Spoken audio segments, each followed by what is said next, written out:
गाणं सांग बाळा.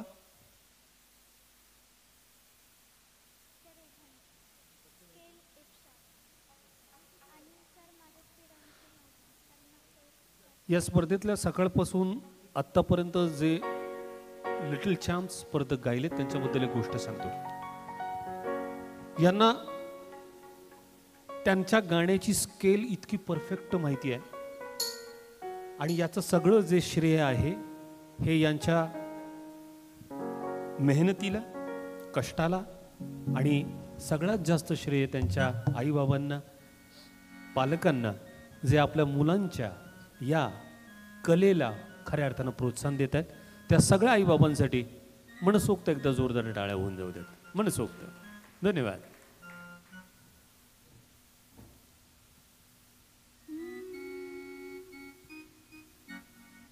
रेशमाच्या रेखानी लाल काळ्या धाग्यानी कर्नाटकी कशी दामी काढीला हात नगाला माझ्या साडीला. रेशमाच्या रेखानी लाल काळ्या धाग्यानी कर्नाटकी कशी दामी काढीला हात नगाला माझ्या साडीला.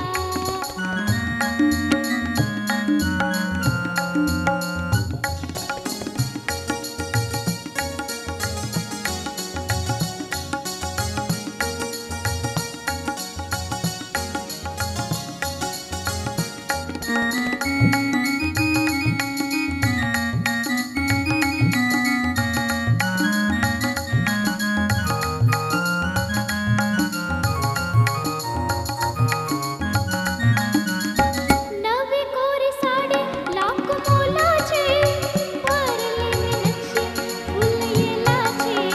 नवी कोरी साडी लाख मोलाची भरलेली नक्षी फुल येलाची.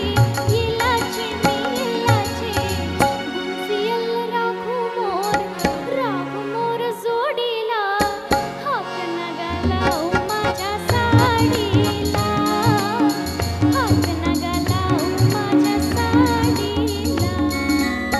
रेशमाच्या रेखानी लाल काळ्या धाग्यानी कर्नाटकी कशी दामी काढीला हात नगाला माझ्या साडीला. थँक्यू. आणि ज्या खूप गाण्याची छान ऍक्टिंग करून करून आणि म्हटलीस. खूप मस्त, खूप सुंदर. ज्या गाण्याची आपण सगळेजण आतुरतेनं वाट पाहत होतो त्या महाराष्ट्राच्या लोककलेतली ही मराठमोळी मराठी लावणी लावल्याबद्दल, गायल्याबद्दल तुला एक मराठमोळी मराठी शेट्टी रसिक श्रोते वाजवतील. हां, थँक्यू म्हण त्यांना आता. थँक्यू. Thank you very much. कारण मराठी गीत आणि संगीताच्या या स्पर्धेमध्ये यानंतरची पुढची जी स्पर्धक आहे, पुढचा जो स्पर्धक आहे ॲक्च्युली याच्याबद्दल मी काय सांगू, त्याचं वय सांगतो. त्याचं वय आहे वर्ष 6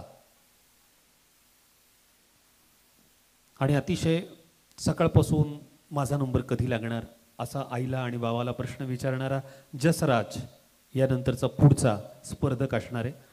तुला काय करायचं आहे बाळा? हां, त्या कीबोर्डवाल्या काकांना पहिल्यांदा तुझं गाणं ऐकवायचं आहे.